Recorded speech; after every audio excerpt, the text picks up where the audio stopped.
Runcorn Shopping City opened on the 4th of November 1971. As with most large retail developments, it opened with many shops still being fitted out and features incomplete. Its official opening was in May 1972 by Queen Elizabeth II on her official visit to Runcorn's new town. This consisted of a walk around with G.K. Ridley, the chairman of Grosvenor Estate, and concluded with a speech before the public in the central square. Shopping City's opening attracted royalty, and what a start off for the ambitious scheme. Unlike much of the contemporary criticism of the shopping city, one of the earlier and more informed pieces written on it appeared in the June 1972 Architect's Journal. From the get-go, they recognised the ambitious ideas that Runcorn's new town centre attempted to achieve, whilst posing the obvious question, to what extent has the traditional idea of a central place been sacrificed? In setting the scene, they recognised rather quickly that Runcorn is centred between numerous major competing local shopping economies, that of Liverpool and Chester, as well as centres of other small towns such as Widnes and Warrington, in which Runcorn would need to compete commercially. Full breakdowns and cutaway diagrams are displayed in all their glory. In discussing the technical aims of the supergrid structure with all of its well thought out solutions to the same problems the architects foresaw, all they could say in regards to the visual appearance of the complex is that it achieved visual coherence and how looking across the site things maintained the same facade, no doubt referring to the white tiles, although they did mention that these were by design self-cleansing. They commented on the achievement of the goal that was set to ensure that the centre didn't interfere with the nearby Hulton Castle and village with its low but extensive profile. The rest of the piece covers how much of the new town centre achieves so much in the way of traffic flow, traffic segregation, and efficiency for a rationally thought out layout. The article reveals that it was shortly after the financing from Grosvenor that the decisions were made last minute to choose the final interior finishes of marble and terrazzo flooring, the illuminated ceiling, the vast ventilation system, but most interestingly, the decision to enclose the central square and malls completely as an indoor mall as opposed to an open-top series of raised streets. This adds context to some of the earlier models we saw, where the central square does indeed appear to be open roof. We also learn that the interior materials were chosen to act as a neutral backcloth, contrasting with the shop's merchandise and people. It is the enclosed nature of the malls that allow for what at the time were innovative open shop fronts, and of course carpeted malls. The planting and daylight sky tunnel tubes were referenced too as part of the interior look and feel.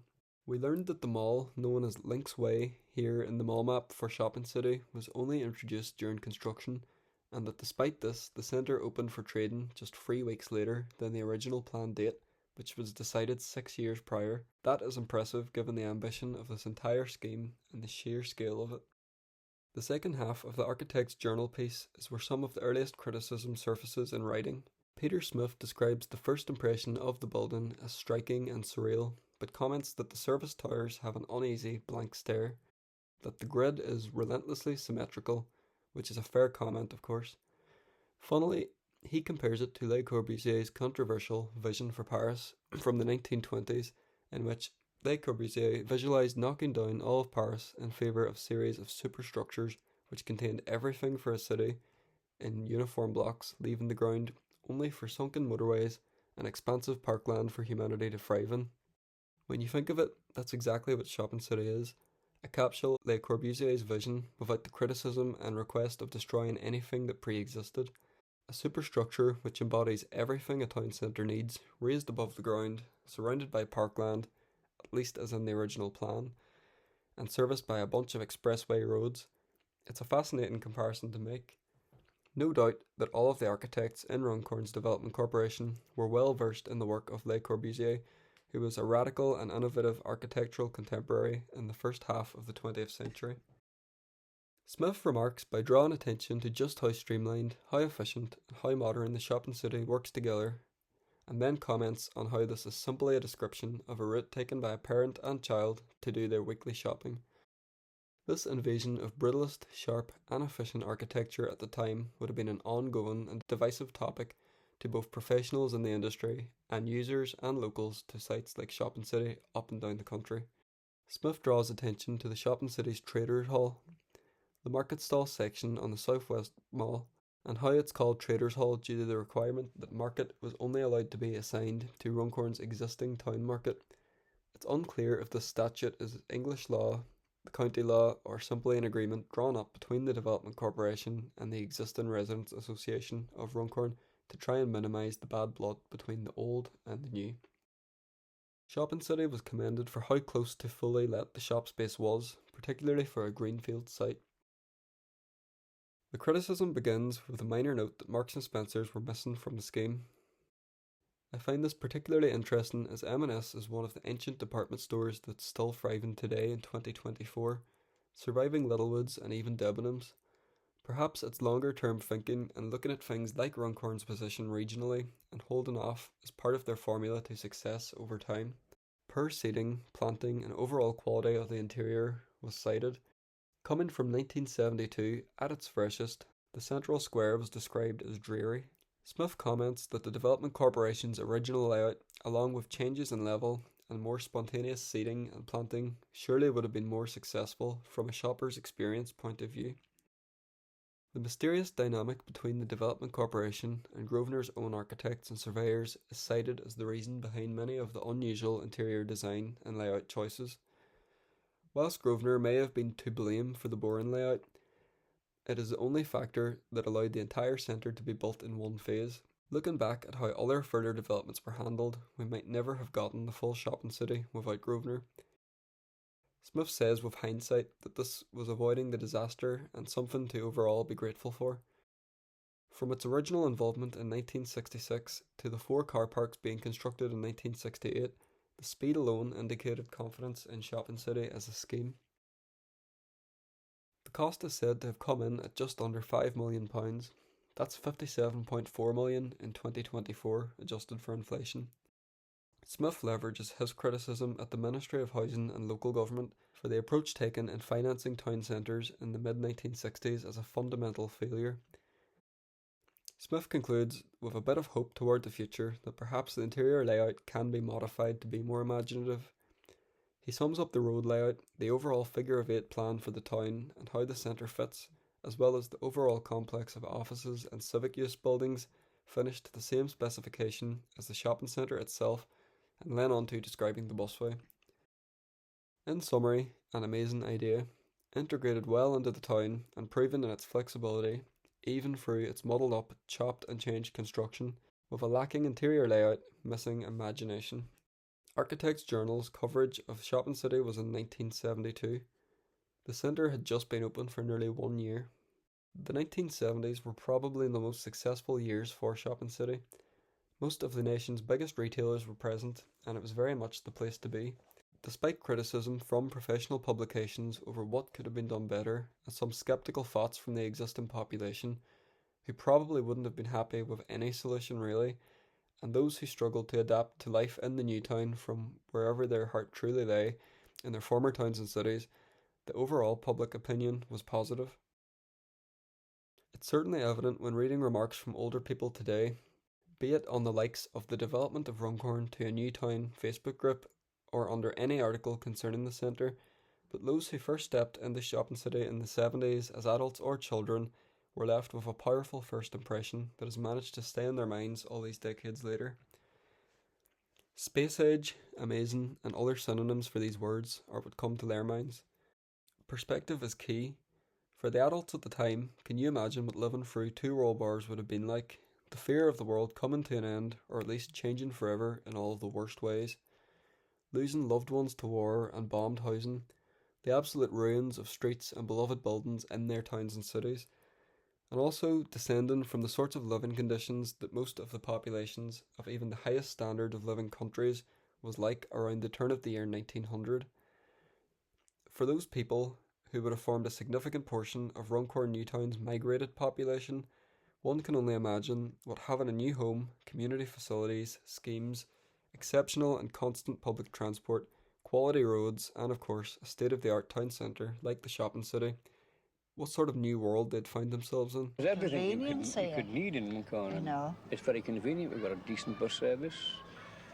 There's every convenience for you up here. It's nice for the children, you know. For their children and descendants who, from a young age, if not birth, grew up in Runcorn, Can you equally imagine what growing up in these communities, these fresh new homes, usually with 2 bathrooms, close by parks and parkland between them? Looking at Runcorn's early years, it surely felt like somewhat of a paradise to live in for these people. That's not to call it perfect, but you're watching this video in 2024 and beyond. For me to speak of Runcorn's success, which you will inevitably contrast with the knowledge of what followed, you must remember the perspective and how people felt in the 1970s was very different to how you might feel today, or even looking back. After some years had passed, the designers and planners behind Shopping City had long since moved on to future projects. It was more evident where some aspects of the Shopping City excelled and where some ambitious ideas fell short of their desired purposes or missed the mark altogether. David Gosselin, the Shopping City's chief architect, published the Design and Planning of Retail Systems in 1976. He included an in-depth retrospective of Shopping City and what, in hindsight, he felt worked well and what were openly admitted to be, in his view, mistakes.